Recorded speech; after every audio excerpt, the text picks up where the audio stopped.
Welcome to the Genealogy Gems Podcast, providing quick and innovative ways to make the absolute most out of your research time and creative ideas for sharing and displaying your family history. I'm your host, Louise Cooke.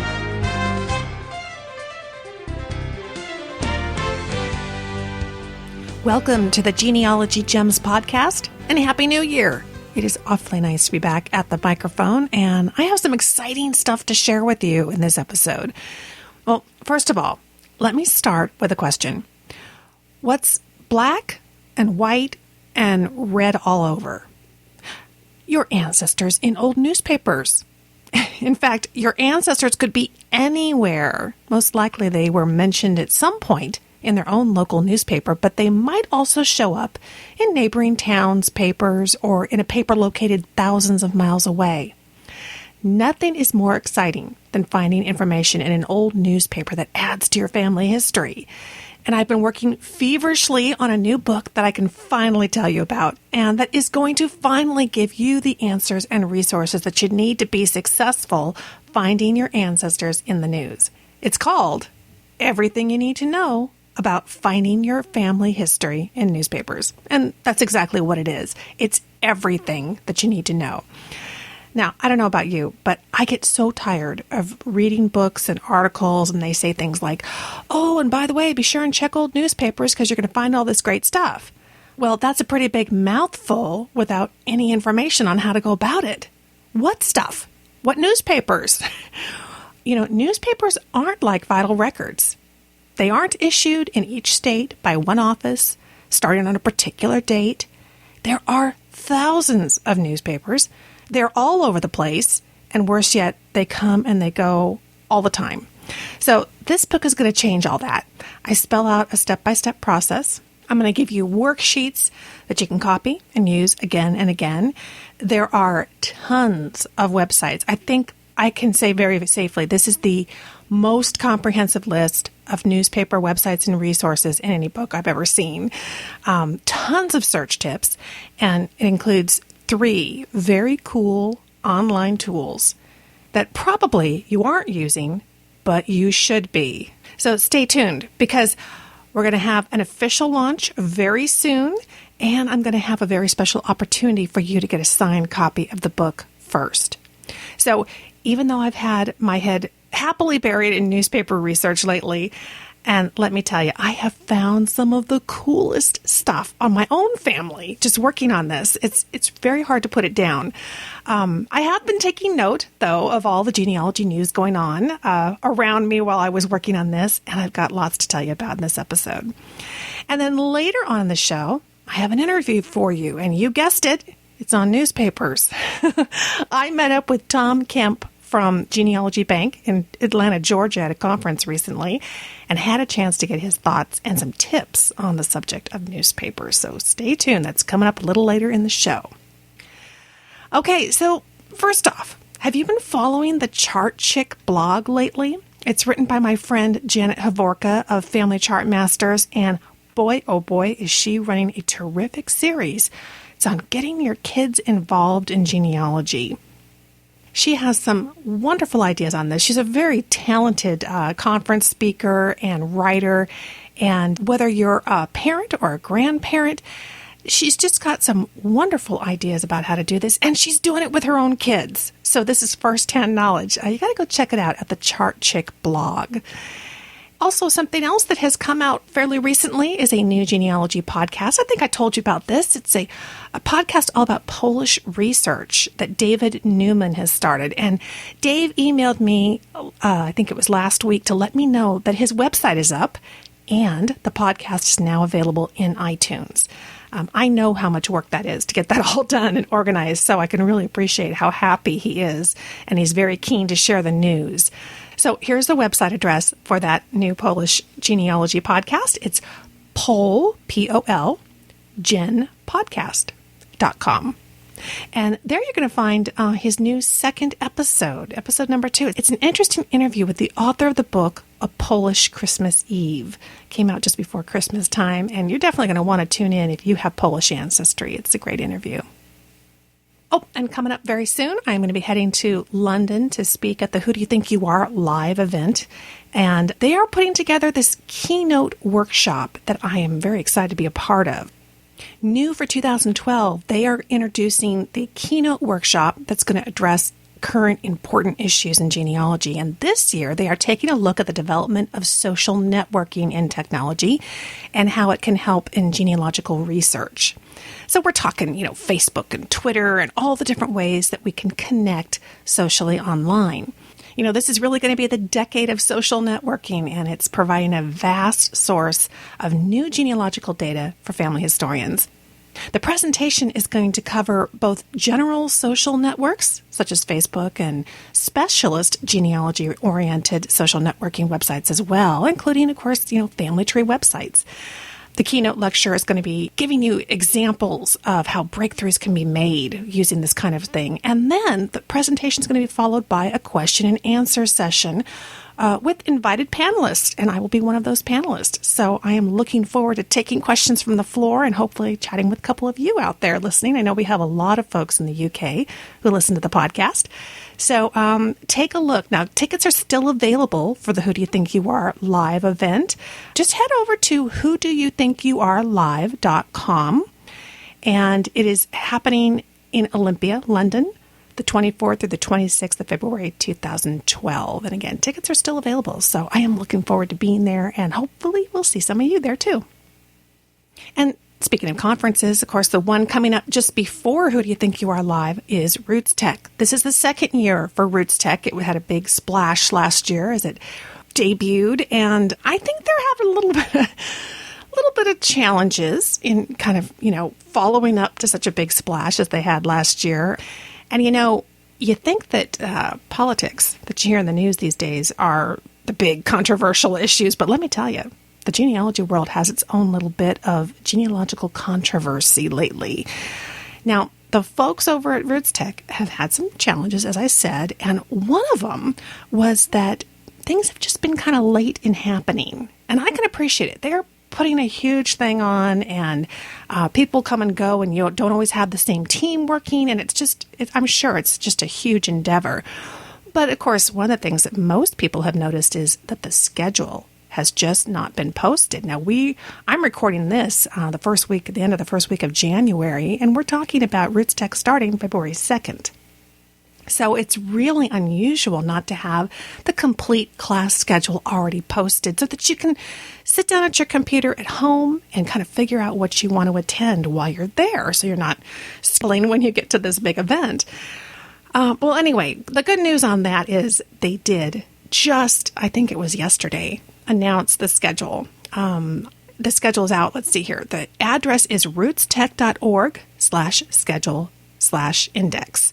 And of course, you can just go to rootstech.org and you'll see a big banner. Yay, the schedule is out. They are still having their discounted registration price of $149. Ends January 13th, though, so that's coming up very soon. I'm going to be there. I'm going to be teaching. I'm finally on the schedule. Okay, it's Thursday, February 2nd at 11 a.m. We're going to do Google Earth for genealogy, but we're going to do it as a hands-on workshop. This is the first time in doing it in this format, and I'm excited because we are all going to be working together. So if you're going to be at Roots Tech, this would be a great chance to get to put our heads together in a workshop. Then on Friday, February 3rd at 9:45 a.m., I'll be talking about genealogy blogs and podcasts. Now, of course, you guys are all old pros at that, but lots of people are still new and still getting introduced to these ideas, and I'm looking forward to sharing that online technology with folks. And then on Saturday, February 4th at 1:45, we're going to be wrapping up with inspiring ways to captivate the non-genealogist in your life, both high-tech and low-tech methods for sharing the stories and, of course, your research findings, but in very captivating ways that actually make those people not have the glazed over look because you just start talking about genealogy, but actually get interested and excited and ask you more questions about it. So those are my classes, but the controversy that I was telling you about was the fact that another thing that has been late in coming is the exhibit hall. I'm going to have a booth there this year, so I'm very excited, but it's interesting. It was in the summer of of 2011 that we were kind of signing up, and it turned out that you couldn't just get a booth, first come, first serve. It was actually an application process, which was very interesting, a little more unusual for a genealogy conference. So I signed up and I was like, oh gosh, I hope I get a booth. Well, I got a booth. That's awesome. So I'll be there. But what happened was it took a long time to hear back as to when we had secured our booths. And on a Friday afternoon, the booksellers who are typically at all of these events got an email that said, thanks, but no thanks. We're not doing books. They're not high tech. I mean, that's my summation of what they said, but that was the bottom line. And of course, I'm pulling my hair out thinking that's bizarre because I write books, but I write books about high tech. Things using technology for genealogy is something that obviously I've written about in the past. And I'm very thrilled that the major booksellers out there all carry my book. And it just seemed very odd. And of course, I was not the only person thinking that was kind of odd because it just lit a furor online. Now, talk about the power of social networking. We were just talking about that can be used in such a positive way in connecting genealogists. Well, genealogists were connecting, but they were connecting over their outrage for the fact that booksellers were basically being banned from the Roots Tech exhibit hall as being not techy enough. Now, I know that a lot of you out there got ebook readers for Christmas. And, I just don't think you could ever separate books and technology and genealogy. They are our foundation. And so it was really bizarre that they got eliminated from the exhibit hall. There was a huge uproar. Everybody was writing about it, blogging about it, going to the Roots Tech Facebook page and complaining about it. I think understandably so. Well, they had to go into damage control mode. And sure enough, Roots Tech did reverse itself. They said that here, I'll read you the little notice they sent out to us. It says, we greatly appreciate all the recent comments and concerns related to book vendors being present at Roots Tech. Well, actually, it was not being present at Roots Tech. They said, we've been listening.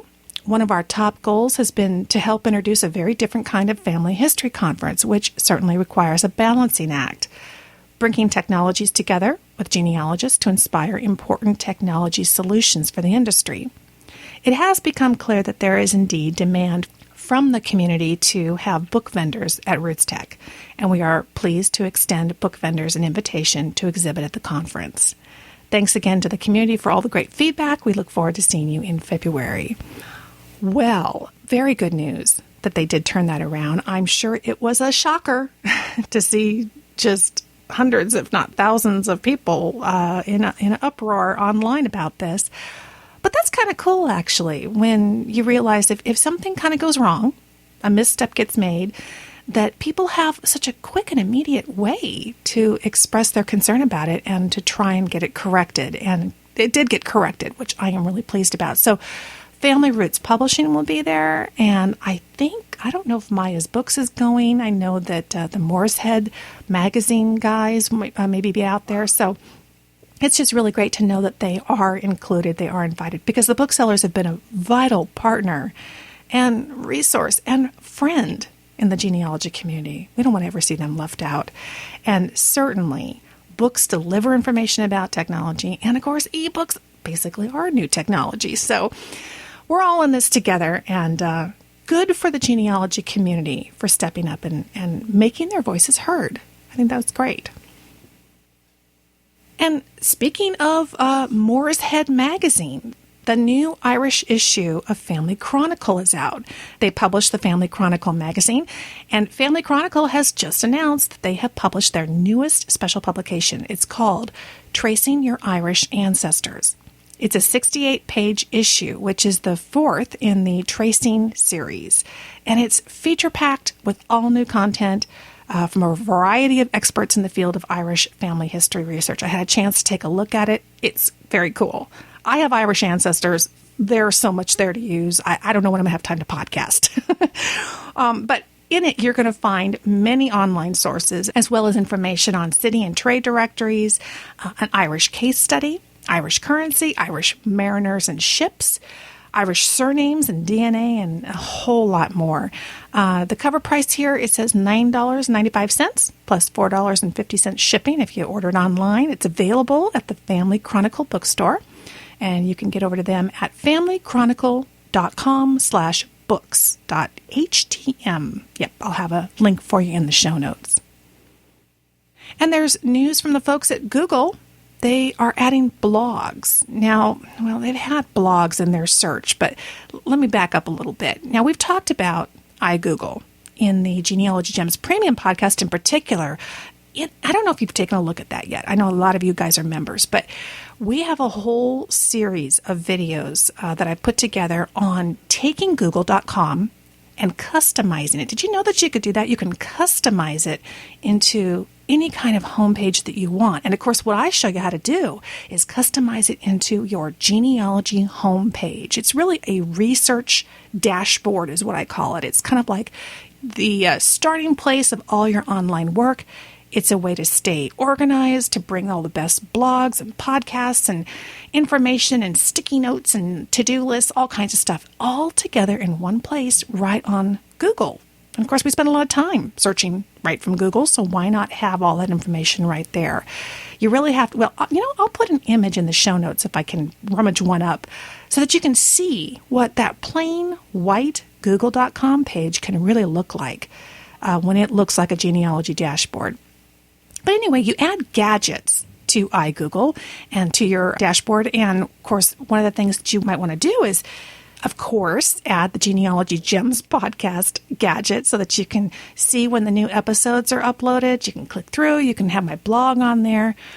But, I've always encouraged you guys not only to start your own blog to connect with other researchers, but get out there and find out who's blogging. It's amazing how many people have expertise in very specific areas, and they're out there talking about it on their blogs, which are essentially just articles on a webpage. And you would really benefit by tapping into their expertise. And they may be, not a professional genealogist, but boy, do they know, Kentucky like the back of their hand, or some certain county or a certain type of research. And that's what they're talking about on their blog. So how do you find these, right? You go to google.com and search on keywords that would lead you to those types of blogs. When you get to the results of that search, so let's say that I'm looking for Irish research. Okay, something very general, but it could be something very specific. Maybe you want information on a library in a particular county in a particular state, or you want Australian, military records, something like that. You put the topic in your search query, run your search, and then when you get to the results page, you're going to find over in the search options column, it's on your left-hand side. Of course, they keep moving things around. It could be at the bottom for all I know by the time you hear this, but trust me, right now it's on the left-hand side of the page. Okay. Now, you don't always see blogs as an option there in the column, but the last option says more. Click that. And then you will see that blogs is one of the ways in which you can narrow the search results. So you click blogs, and that's great. Now you've got blogs, but so much of the time, the results that you see listed there are specific articles, okay? Which is wonderful. You could certainly look through and check out those articles, but that person may not be blogging about Irish research all the time. They just happen to have a particular one article. So how do you find people who consistently write about Irish research? Now the new feature is if you look at the top, it'll say homepages or blog homepages. Click on that. Now what that does is it weeds out all these individual articles and it leaves you with the results list of blogs devoted to those keywords. This is pretty cool. This is a way to really narrow it down and get to people who consistently blog on topics of your interest. Click through, check them out, see if you like them. You can even use the snippet view just to kind of preview them right there from your results page. And then when you find one that you go, wow, this is great. I want to follow this person. They are talking about my topic of interest. You want to add them to your iGoogle page. Of course, the way to do that is to, you have to already have iGoogle set up. And as I said, I've got a complete tutorial series for you as part of premium membership that just shows you step by step. I'll walk through it with you and get everything set up. But what you're going to do is you're going to go to the RSS feed on that blog. Now, blogs are delivered on an RSS feed, which is just a fancy way of saying that it can be delivered to your website, to your gadget on iGoogle, rather than you having to go to the website on a regular basis and check and see if the article or the podcast or whatever it is available. So we're going to send this blog that you found that you like to a gadget on iGoogle so that it automatically notifies you when that person posts a new article. You're looking for the orange RSS button or a plus Google button. And well, I don't know if it says plus Google anymore. It's basically like an add to Google. It's a Google button. You click it and you add it to your home page, and boom, it's right there in a gadget on google.com. To learn all about it, as I said, of course, you can become a premium member or watch the video series. There is so much more you can do with google.com and customizing it. And then, of course, get out there and start looking for blogs that are specific to your research interests and areas. You're going to find people, as I said, who have a day job, but boy, do they know a particular topic, or they have information, or they're posting records or journals or pictures, who knows? But if you search for the topic and find those blogs that are focused on those areas, you can have them delivered to you and really stay abreast of what's going on. I also recommend take a look at libraries.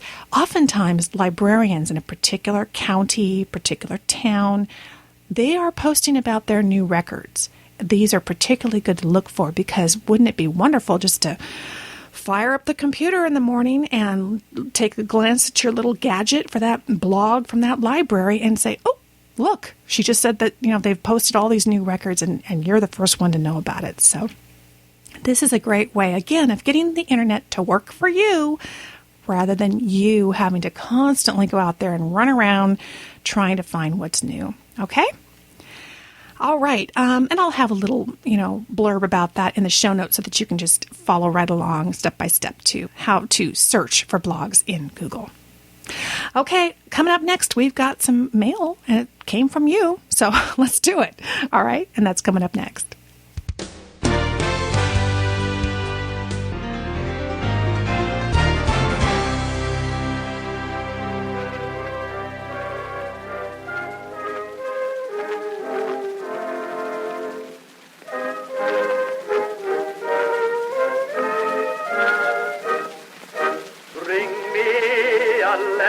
From my old hometown, one with some jokes from my old pal Jim Brown. Bring me a letter from that girl of mine, saying that she's longing for me all the time. Bring me a letter from my proud old dad, who knows that we are winning, and I bet he's glad. But more than any other, a line from my old mother. Bring me a letter from my hometown.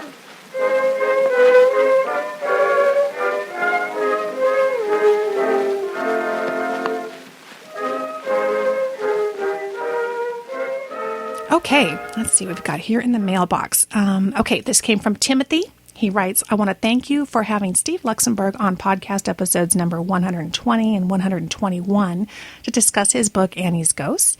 After listening to the podcast, I obtained his book from the library as soon as it was available, and I am trying to read it as time allows. What Steve had to say on the podcast in the book reminded me of my own experiences of trying to learn more about an ancestor who died in a different, in quotation marks, different hospital. My great-great-grandfather was a patient, and he later died at the U.S. Marine Hospital number 66, which was a national leprosarium at Carlville, Louisiana. The story of the hospital and some of its patients have been told in the PBS documentary Triumph at Carville, A Tale of Leprosy in America. And that's available at pbs.org/Triumph at Carville. Through much searching, I was finally able to obtain his medical records. The information contained within those pages are both enlightening and heartbreaking. And yes, some information of a genealogical nature we found within those pages. When I think of Carville, I also think of all the other patients that didn't make it out of their prison. They were plagued with a very ancient disease whose treatment and cure was still many years from discovery. They were evidently confined against their will when their disease was discovered, and most, if any, were never able to return to their families and their homes.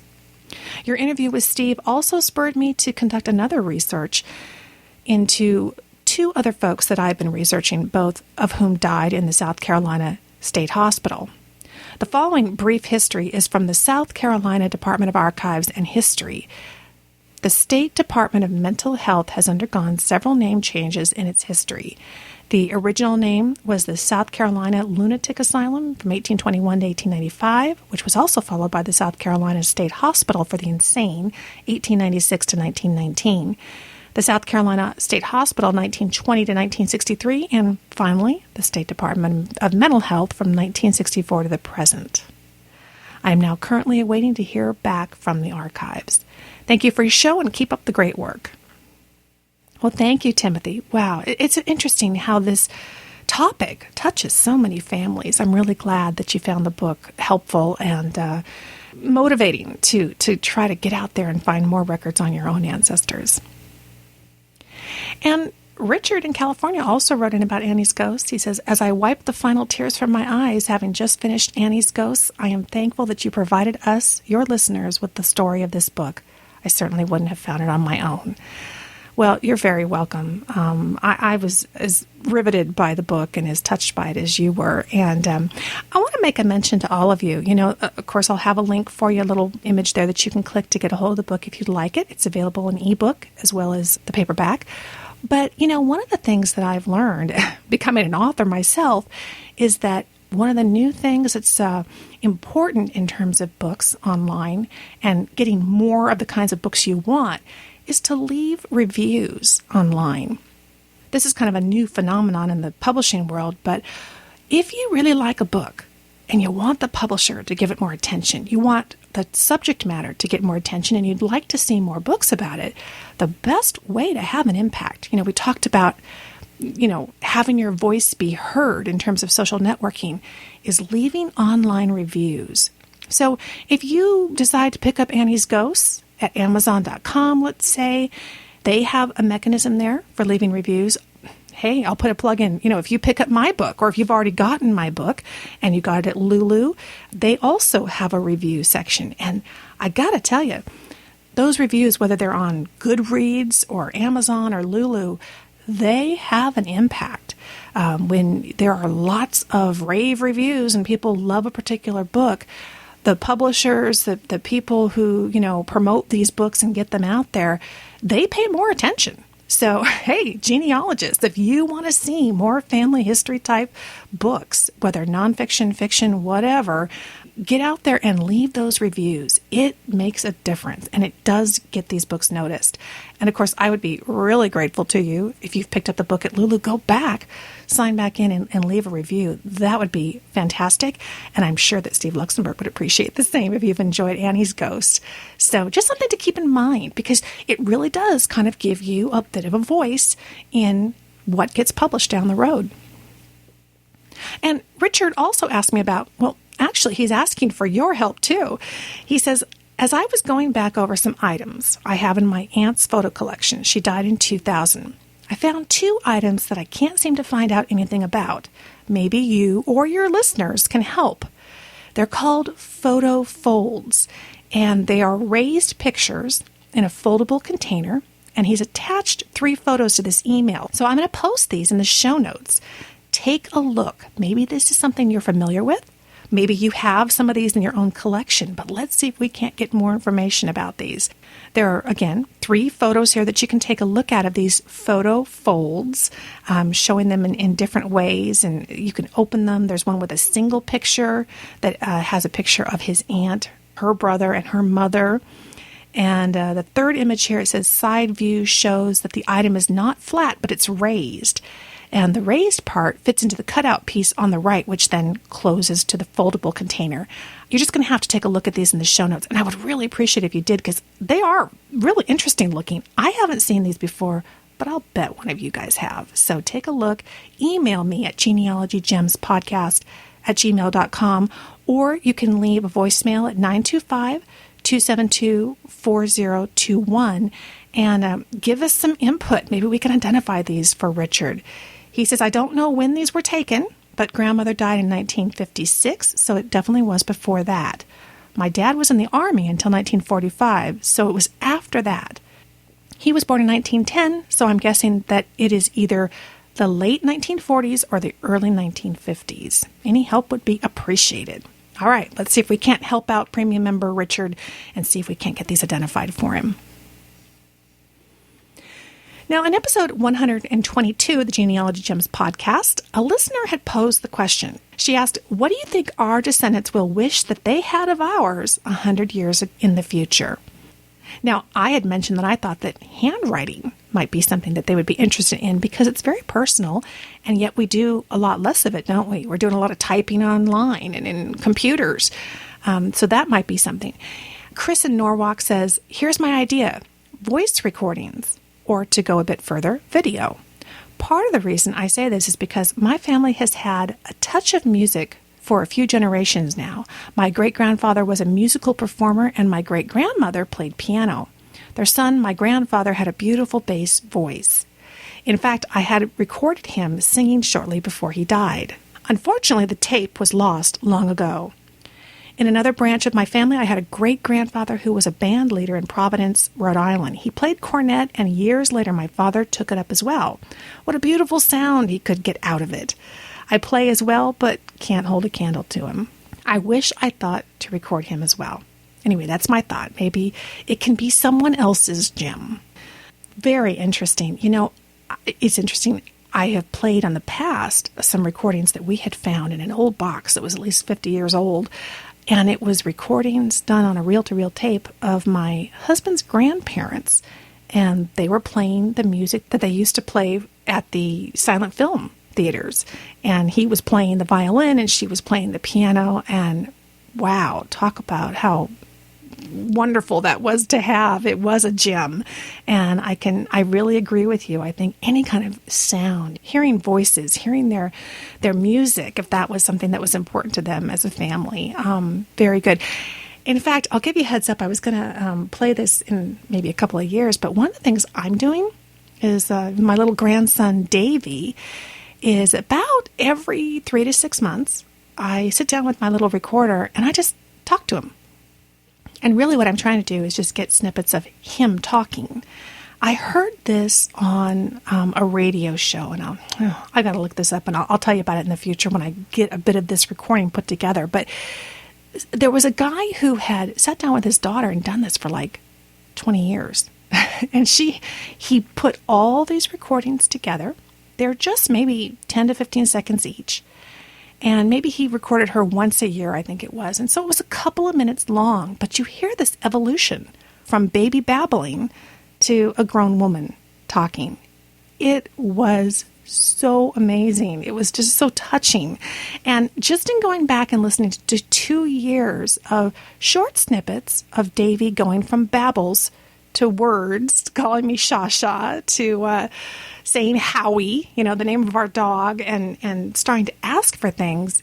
Oh my gosh, it makes me want to cry. It's like, oh my gosh, he's not a baby anymore. Here he is talking. So I can just imagine in a couple of years adding some more of this audio that I've been getting piece by piece and putting it all together and really getting a very unique portrait of somebody in my family. Maybe that's an idea that you guys could run with as well.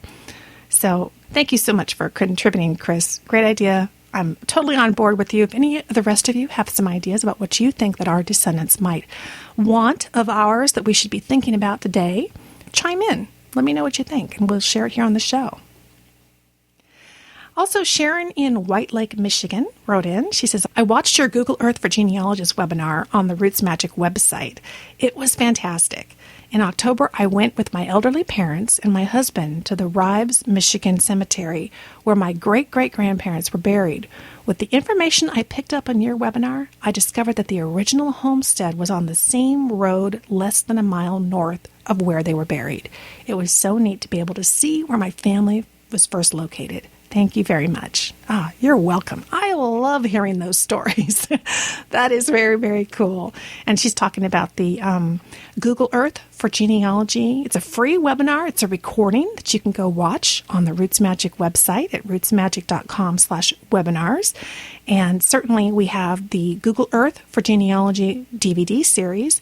I am working on Volume 3. It got set back a little bit because we did the newspaper research book in the meantime, but it's coming. But we've got 2 great videos for you to get you started doing the kinds of things that Sharon's talking about.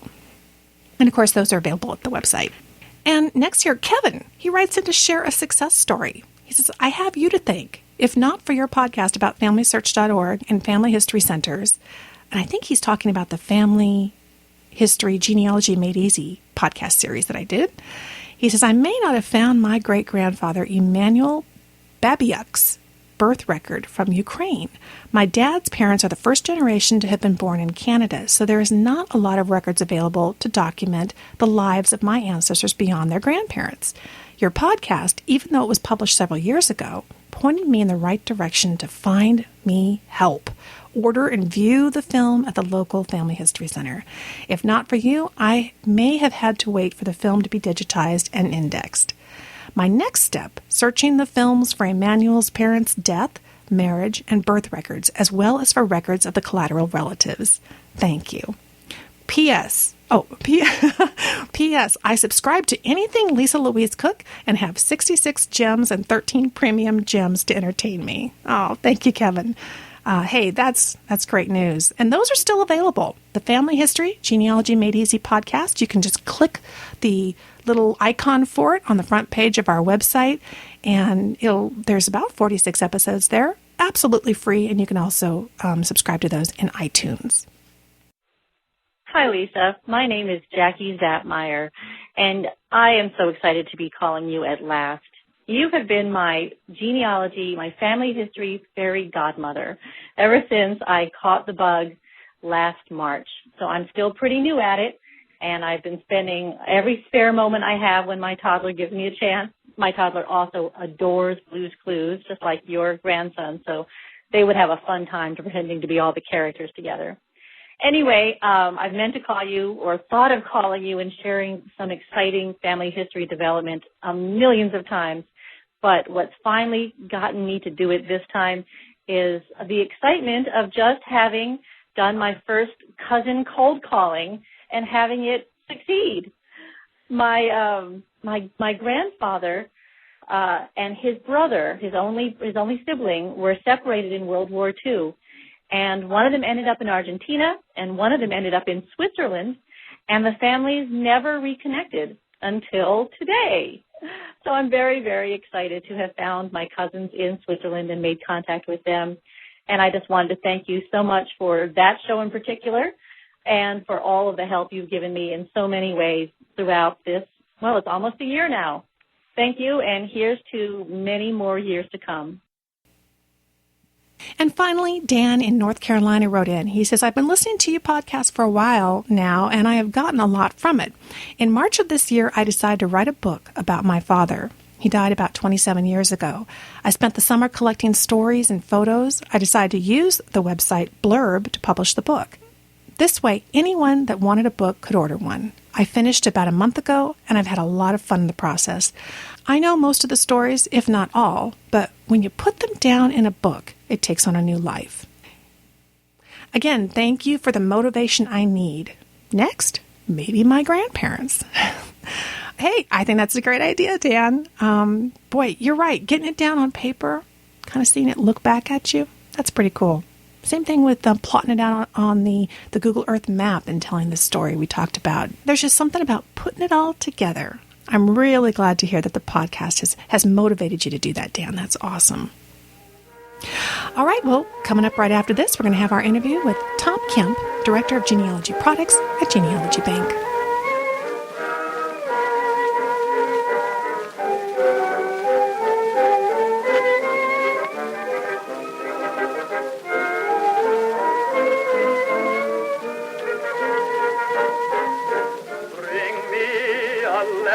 From my proud old dad, who knows that we are winning, and I'll bet he's glad.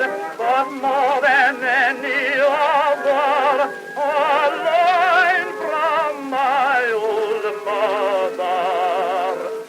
Bring me a letter from my hometown.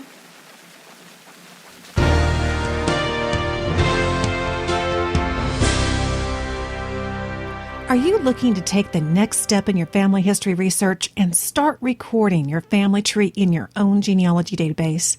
Or are you looking to make a switch to a more user-friendly genealogy software program? When my listeners and students ask me which program I prefer, I always recommend RootsMagic. It's the program I decided to make the switch to a couple of years ago, and I am so glad I did. You just won't find a more powerful genealogy software program, and building your family tree is easier than ever with the new RootsMagic 4. With RootsMagic, you can add unlimited facts, find anyone in your database with lightning speed with RootsMagic Explorer, quickly and easily create perfectly formatted sources with the RootsMagic Source Wizard. It makes it so easy. You can create customized reports, and best of all, you can now take RootsMagic wherever your research takes you with RootsMagic to Go, which lets you run RootsMagic directly off your flash drive. And RootsMagic makes it a snap to share your family history. You know how important I think that is. It'll help you publish a book, create stunning wall charts, shareable CDs, even create websites automatically from your data. Really, what are you waiting for? Download your risk-free trial of RootsMagic 4 and see why professionals and beginners alike choose RootsMagic at rootsmagic.com.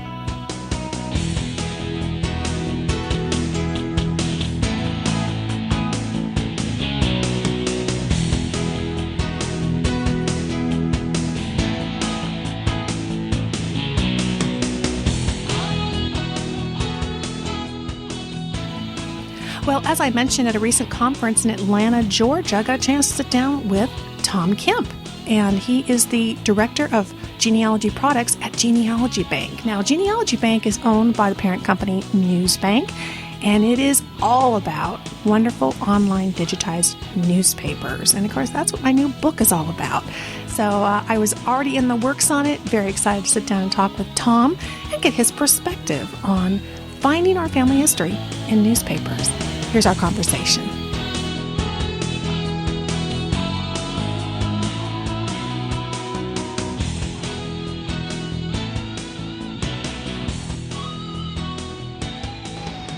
Well, we're here at it's called the Georgia Family History Expo. We think of ourselves as being in Atlanta, but I guess technically we are in Duluth. But I am joined here by Tom Kemp from Genealogy Bank. How are you doing, Tom? Great. How are you, Lisa? Doing good. Glad to see you here. It's been a fun event so far, and I know you've already been busy. You've already been teaching, haven't you? Yes, we had a session earlier today. And that was something I wanted to have you joining me here on the show and just give a nice overview of some of the things you've been talking to people here about in Georgia. And, of course, your specialty, newspapers. I love Genealogy Bank, and I know that I was just talking to somebody, as a matter of fact, who came over and was saying, I don't know where to find this. And I said, have you looked for the obituary? Because while it's not the vital record, it's going to list the siblings. And that's what I think you were trying to convey to people was what's the value in newspapers? Because, frankly, it's still it's a tough road to hoe, if you will, in terms of finding the one that you're looking for, the paper. And I think sometimes people get a little discouraged because not every newspaper is digitized yet. We all know that, and that's okay. But talk about the value, because I think that's going to really inspire people to make that effort to look online and offline. You know, I think you're right into something there, because newspapers have been so inaccessible up until about 5-6 years ago. Now that they're digitized and online, you don't even have to know what newspaper. You can just search for your name and it'll find it. Because a newspaper editor wanted to sell the paper, and so they included information about people on the other side of the state, neighboring states, former states where their local residents were from. So they tried to make the newspaper interesting to people so they would buy it. And I suppose that's why, particularly even in small town papers, what really kept them vibrant was the fact that they were talking about the folks, weren't they? Yes, exactly right. And if you dial back into the 1800s, every town was a small town. Yeah, exactly. And so many of the papers pre-linotype days, they were weeklies because it took them a while to get a paper set. They were restricted in the number of pages. But as soon as the linotype machine comes on, in the late 1800s, then all of a sudden the size of newspapers explode, and it becomes easier for more and more newspapers to be organized and start printing. Earlier today, I was speaking about African American newspapers in particular, and I think the thing that first off surprised people was that the newspapers were first published in 1827 here in the United States, and of course right up to the present. But a lot of people are surprised to find out that there were African Americans publishing newspapers for other African Americans that early in the country's history. Now, what areas of the country might something like that be happening? Well, that first newspaper was actually published in Kansas, Wow. which I just found totally shocking. I didn't know there was anybody in Kansas in that point. But you'll find that newspapers were published very early in the history of communities. It was one of the first businesses started in a town. People were hungry for the news. It was what they were used to. It was just like today where you might get cable or TV or something to get your news. In the old day, you got it by the newspaper, and people did look forward to and read the paper just like today. And so it spread. African American newspapers, for example, you'll find that they were published in almost all the states. And we have about 270 plus titles in in Genealogy Bank at this point. And growing. Yeah. There's over 5,700 newspapers in Genealogy Bank. You know, when we launched 5 years ago, we just turned 5. We had about 2,700 newspapers, I would say, and now to have over 5,700, that's quite a bit. It's quite a bit. In fact, we're celebrating our anniversary right around the same time. I'm just about to hit the 5-year mark. There you go. And I remember when it launched and thought, oh, this is what we need, is the newspapers. And before we get into, again, some of the real reasons why and what we're looking for, what we can find, how do you go about deciding which papers are going to get digitized? There's a mountain of them out there, so there must be, I'm assuming, some criteria that helps you really feel this is going to have the most value for the most people most quickly. You bet. It's a juggling because we have everyone writing and contacting us saying, do my paper, do my paper. Good. So, and that actually makes a difference, the squeaky wheel principle. The other thing is the practical reality. We are working with newspaper publishers, and so if we can get them to agree, because we just don't go out and take their paper, do you know what I mean? We try to get an agreement with them so that it's all obvious and they're comfortable with it. There's it's just all good feelings. And when we do that, very often they'll say, but we'd like you to do all of our newspapers.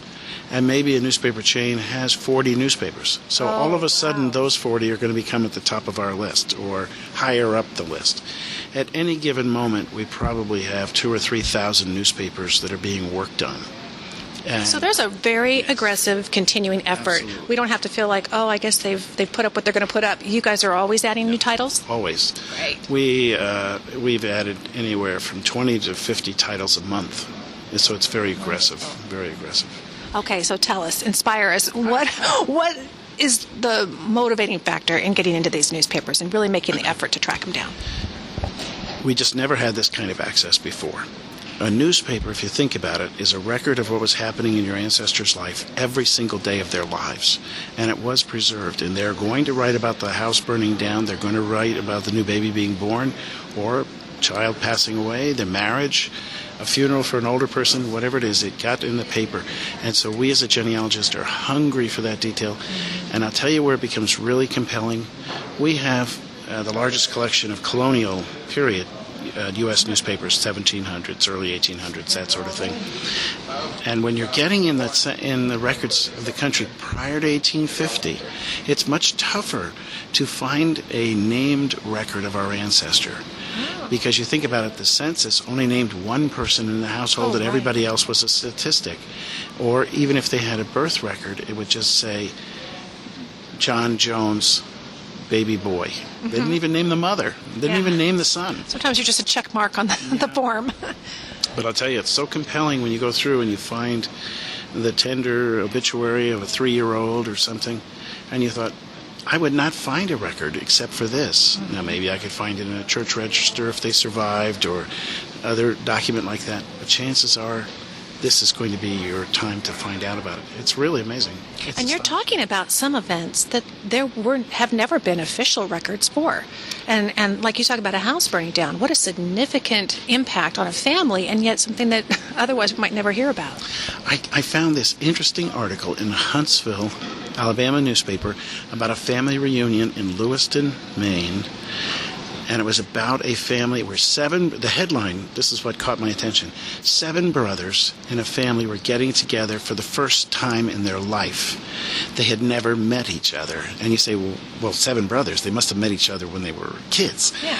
No, because of the range of the kids' ages, the oldest one had already moved and left the area. Because we're talking in the 1800s, they didn't ever get back. They tried to hold family reunions, and now these brothers were in their 70s, and all of them had come from across the country to hold a family reunion in this little teeny tiny village up in Maine. And the story was reported in the Huntsville, Alabama newspaper. So you have to really be flexible in finding these articles as they appear, and that's a heart-tug kind of article, so it was picked up by other papers.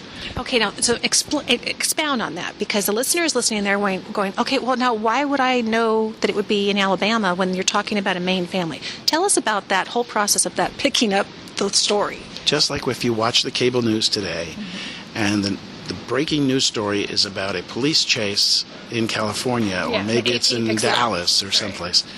It's not the local story, but they're picking it up. And that's what the newspaper editor had to do. They have to fill the paper every day, every week. And so they're getting newspapers from across the country, and they're sharing that story. And they would send it out on the telegraph. I mean, they communicated. AP, UPI, there were these wire services, and they would send out those stories. Think of this as the predecessors of that. And so in the really old days, when they didn't have it as well organized, newspapers would organize themselves and say, if you got a good story, let us know. And this, it's just terrific. But we can get it, and that's the value. And then that's the value when they get digitized and you have a database behind it. Because now we don't have to only look for their county and, oh gosh, there's no paper, we're done. We're actually looking for a name, and there it pops up in a completely different state. Bingo, exactly right. Exactly right. Yeah. Because so often the question asked is, do you have my paper, or my local paper is this title, do you have it? Oh, no, you don't. Therefore, they don't want to check. And we tell them they really have to check. My great-great-grandfather, William Kemp, he apparently liked to stand up in the middle of church. He was a dedicated Methodist, but he would stand up and say hallelujah and amen, but he would also stand up and take issue with a sermon. So it made it a little controversial. And there was actually a school of thought of those days, and they were, I think it was called the Holiness Movement, which I always thought was a Baptist movement, but it was apparently a Methodist. And he apparently was into that, and it made the paper. And so while we had heard that he was religious, it was by reading the newspaper from around the country, Indiana, South Carolina, the story was picked up. This was news. And we read about what he had done back in the 1890s. Wow. Yeah. Fantastic. See, now a story right there. You've inspired us that there's so much more to find. And if we're fortunate enough to have it already digitized on Genealogy Bank, News Bank, we're going to be able to do the search. How do we keep in touch with what are the new titles that are coming out? So if we don't have it today, we might have it in a month. That's right. You just go to genealogybank.com. You can get on the email and get our newsletter. You can read our blog. You can be on Facebook. There's so many outlets. And we tell people constantly what's new. The title list is on the site, and they can easily see, what do you have for my state? You can easily do a search for free. Wonderful. So you put in a name that you're looking for, and you could search for it. Now you'll get a little slice of the newspaper, about a 1-inch slice, and you'll see your name on the article and say, yeah, that's my guy, or no, that's not it. So you could sort through and see, do they really have what I need? And then make your decision to purchase. And that way you can know before you go in. Tom, wonderful as always. Thank you so much for joining us here on the podcast. I know what we're all going to be doing right now and looking at newspapers. Thank you. All the best. Thanks.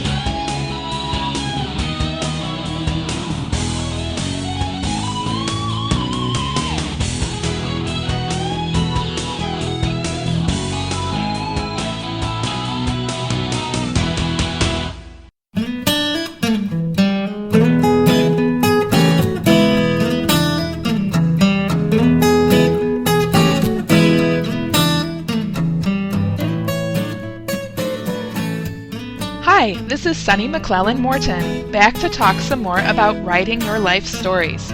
Today's topic, stealing memories from other people.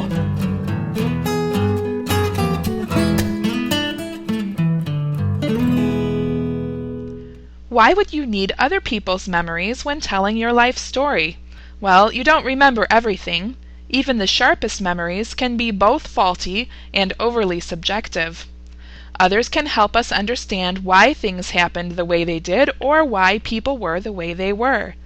Finally, including someone else's voice captures their contribution to your life in a unique and tangible way. Who can you turn to for stories about you? Anyone who has been a part of your life. A parent or step-parent, brother, sister, aunt, uncle, godparent, babysitter, cousin, teacher, coach, mentor, spiritual leader, or neighbor. If your parents are no longer with you, look for your parents' friends during your younger years. Their golfing buddies, drinking buddies, military buddies, sewing circle, church friends, or co-workers. What can you ask them? Whatever you don't recall or would like to know more about. The story of your birth, adoption, or where your name comes from. Your childhood health, illnesses, injuries. Your old addresses, why you lived each place, why you moved, what your neighborhoods were like. My husband Jeremy never tires of hearing the following story from his dad.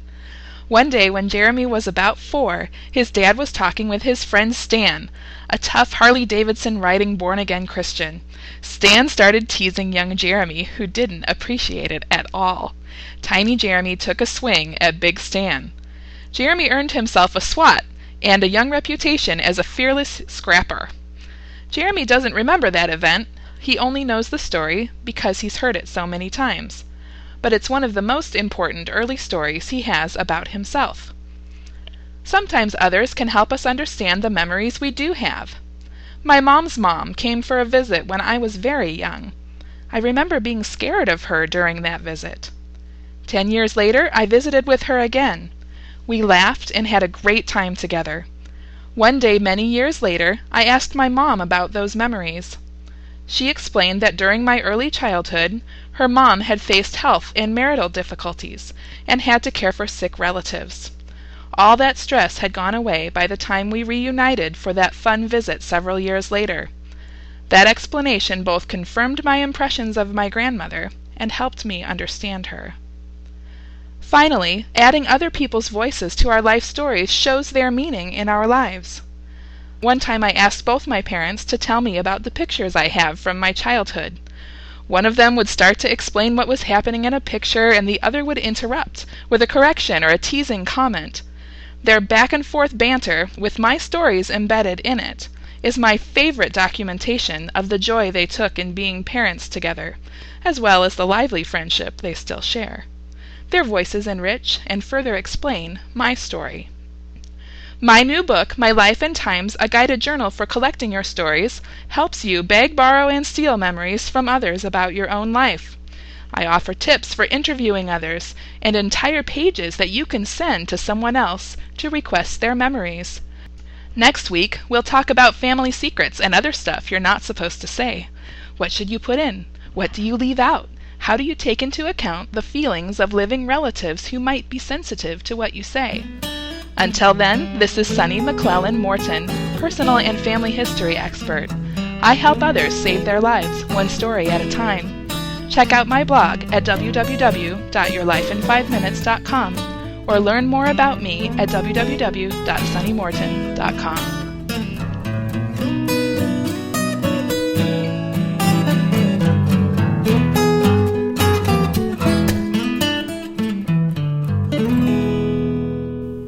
Thanks so much for joining me for Genealogy Gems podcast episode number 124. And thank you so much to my special guest, Tom Kemp from Genealogy Bank. Always a pleasure to get a chance to sit down and talk with him. And boy, it's just exciting to think about what's out there and waiting for us in old newspapers. I can't wait to get the new book launched. Stay tuned.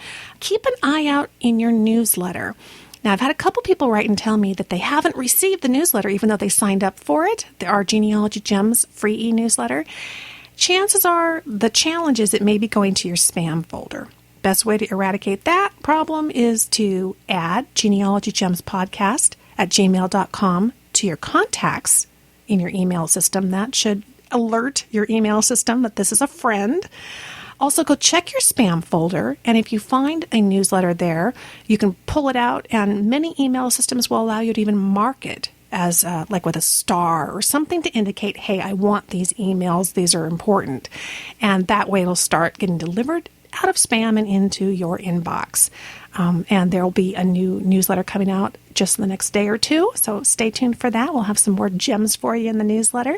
And if you haven't signed up for it yet, you can certainly go to genealogygems.com and sign up there for the free e-newsletter. You're going to get the free ebook, which is kind of cool, 20 pages on 5 fabulous Google search strategies for the family historian. So that'll be there for you as well. All right. So much to do, so little time.